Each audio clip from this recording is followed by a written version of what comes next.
People have been fighting with machetes, iron bars, hacks, everything. Fire, all sorts, you name it. It's because of the grog, alcohol.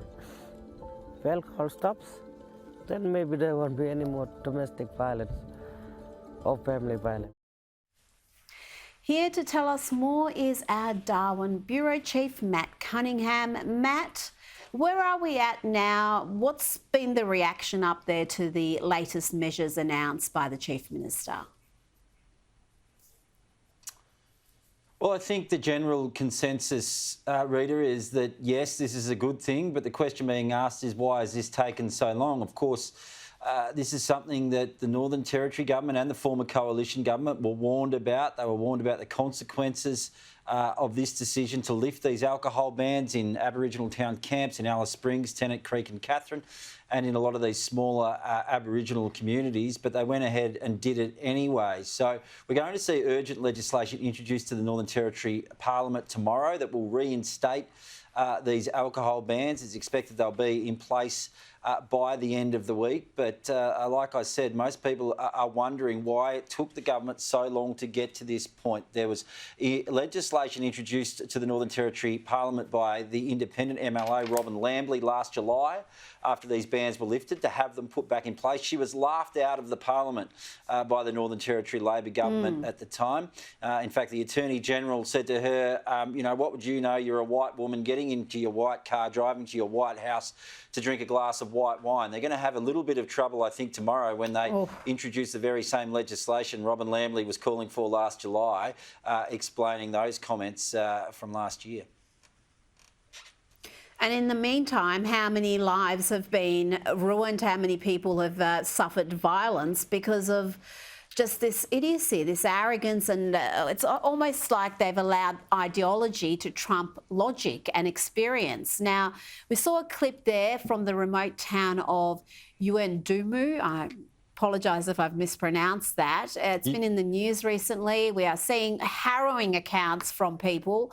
And one of the reports there was that when people witness this violence and they give evidence to police, go to court, then they themselves become victims because the community can turn on them.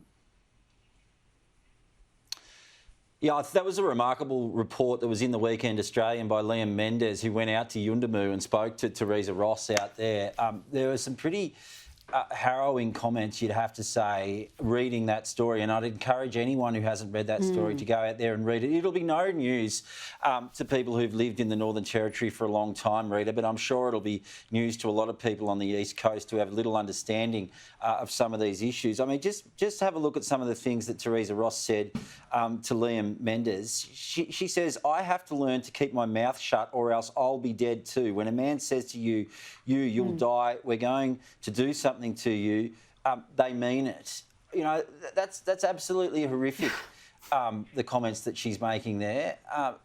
I think they're the sort of comments that this nation should stand up and take notice to. I have little confidence that they will.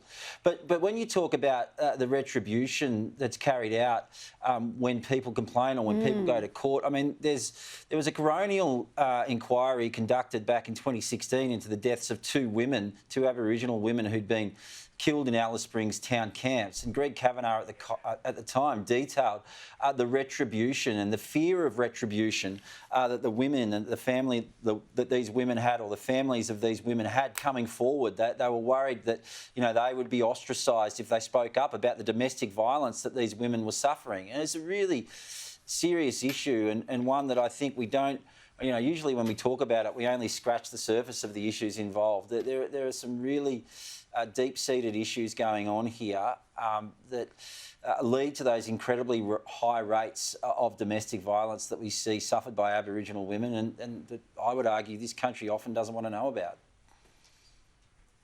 Absolutely doesn't want to know about it. I keep mentioning on this program, more than 30 times Indigenous women, more than 30 times likely to be hospitalised due to domestic violence than non-Indigenous women. And that stat alone should shame all Australians. Now, meanwhile, we've got the ABC focused on the big issues. They've ordered their journalists to scrap the use of the word booze and grog when reporting on alcohol measures in the Northern Territory to avoid stereotyping. I mean, really, Matt, is this really something that journalists need to be told? And I mean, what do the locals call it there? Do they call it grog or booze? And why is it stereotyping to use that lingo? Well, of course, the locals call it grog and booze, Rita. And, you know, I know there's been a lot of controversy over the ABC's coverage of the Alice Springs issue. I really feel sorry for the ABC journalists who work in Alice Springs and Darwin and Catherine, who've been covering these issues quite well for a long time, and then you have a reporter fly in from Sydney and just give a totally one-sided view of the situation, you know, and then fly back out again. And again, here you've got a manager who I presume is based in Sydney, you know, telling staff, you know, what words they should use to describe, you know, alcohol, and telling them they shouldn't use booze and drugs. I thought it was a great irony that one line in that email, according to our report at skynews.com.au, says it's very important that the ABC is seen to report these issues in a way that is accurate, impartial, and does not inadvertently perpetuate stereotypes. Well, I think they can perhaps have a look in the mirror when it comes to that issue. And again, I say not ABC in Alice Springs or ABC in Darwin, who've done a good job covering these issues, but this is what happens when you fly reporters in from interstate who have no idea about the issues they're reporting on, and just give you know, the world view according to Sydney or Melbourne. Yes, the ABC worldview. Matt Cunningham, thank you for joining me tonight.